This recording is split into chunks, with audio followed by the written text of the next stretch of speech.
Psixiatr, psixoloq, psixoterapevt. Adamın başı doğrudan da qarışır, elə deyilmi? Əgər siz də nə vaxtsa düşünübsünüzsə ki, kim dəqiq olaraq nə iş görür və hansı vəziyyətdə kimə müraciət etmək lazımdırsa, onda tam doğru ünvandasınız. Gəlin bu qarışıq mənzərəyə birlikdə aydınlıq gətirək. Yaxşı, gəlin görək yol xəritəmiz necə olacaq.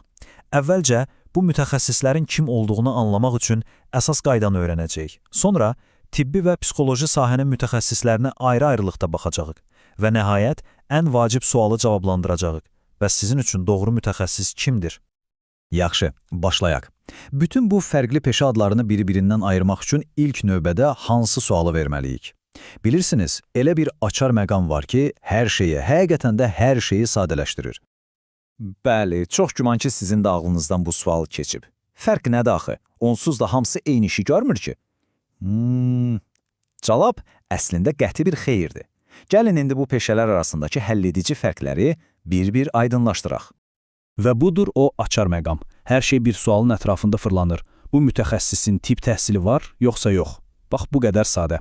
Amma bu sadə sual hər şeyi dəyişir. Çünki kimin diaqnoz qoyub dərman yaza biləcəyini məhz bu amil müəyyən edir. Bu, bizim bələdçimiz olacaq.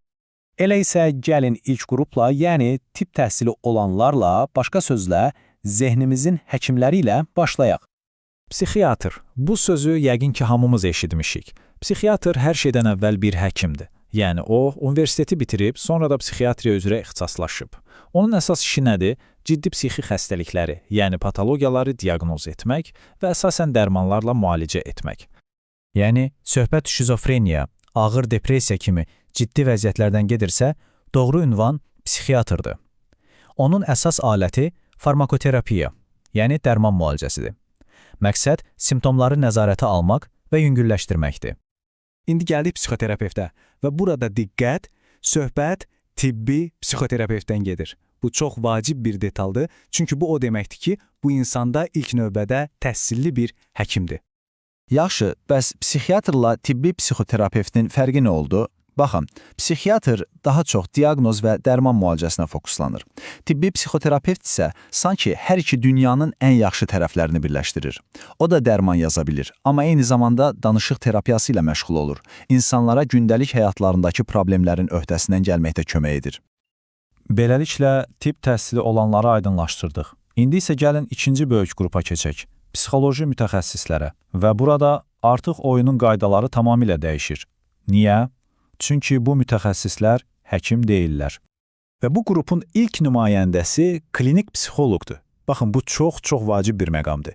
Psixoloqlar həkim deyil. Onlar universitetdə psixologiya təhsili alıblar, insan davranışını, düşüncəsini dərindən öyrəniblər, amma dərman yazmaq kimi bir səlahiyyətləri yoxdur. Bəs onlar nə ilə məşğul olur? Onların sahəsi daha çox nevrotik pozuntular adlanan vəziyyətlərdir. Məsələn, həyəcan pozuntuları, fobiyalar, obsessiv-kompulsiv pozuntu, yəni OKP və ya panik ataklar. Onların alətləri dərmanlar deyil, psixokorreksiya kimi elmə əsaslı psixoloji metodlardır. Siyahıda növbəti psixoloji məsləhətçidir. Və burada bir anlıq dayanıb diqqətli olmalıyıq. Çünki məsləhətçi adı bir çox ölkədə qanunla tənzimlənmir. Bu nə deməkdir? Yəni, təəssüf ki, nəzəri olaraq hər kəs özünü belə adlandıra bilər. Onlar adətən daha ümumi həyat problemləri, stres kimi mövzularda qısa müddətli dəstək verirlər. Amma işin maraqlı tərəfi odur ki, real həyatda sərhədlər o qədər də kəskin olmur. Yaxşı bir məsləhətçi, hüquqi statusu fərqli olsa da, praktikada psixoterapevtlərin istifadə etdiyi metodlardan istifadə edə və tamamilə eyni problemlərlə işləyə bilər. Yaxşı, bütün bu parçaları bir-bir öyrəndik. Psixiatr, psixoterapevt, psixoloq. İndi isə gəlin ən vacib suala cavab tapaq. Bütün bunları bir araya gətirəndə nə alınır? Yəni, kimə müraciət etməli? Bax, bu cədvəl əslində bizim bələdçi xəritəmizdir. Burada hər şey çox aydındır. Kimin tibb təhsili var, kim dərman yaza bilər və hansı vəziyyətdə kimə müraciət etmək daha doğrudur. Bu cədvəl sizə doğru yolu tapmaqda kömək edəcək. Amma bütün bu aydın bölgülərdən sonra gəlin real həyata baydaq. Həqiqət budur ki, praktikada bu sərhədlər çox vaxt şəffaf olur. Bu mütəxəssislərin hamısı insanlarla işləyir və çox vaxt bir komanda kimi bir-birini tamamlayaraq fəaliyyət göstərirlər. Bəzən bu qarışıqlığa bir də qeyri-tibbi psixoterapiya termini əlavə olunur.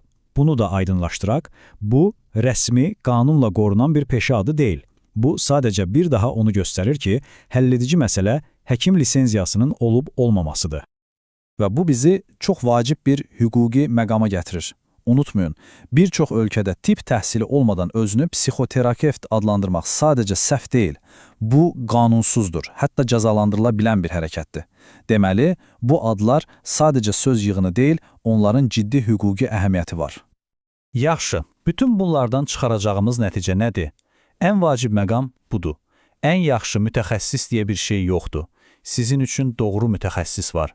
Və bu seçim tamamilə sizin şəxsi ehtiyaclarınızdan və probleminizin ciddiliyindən asılıdır. Beləliklə, artıq bu mürəkkəb dünyanın xəritəsi sizin əlinizdədir. İndi əsas sual budur, sizin şəxsi səyahətiniz haradan başlayacaq? Bu məlumatlarla siz artıq ilk addımı daha güvənli və məlumatlı şəkildə ata bilərsiniz.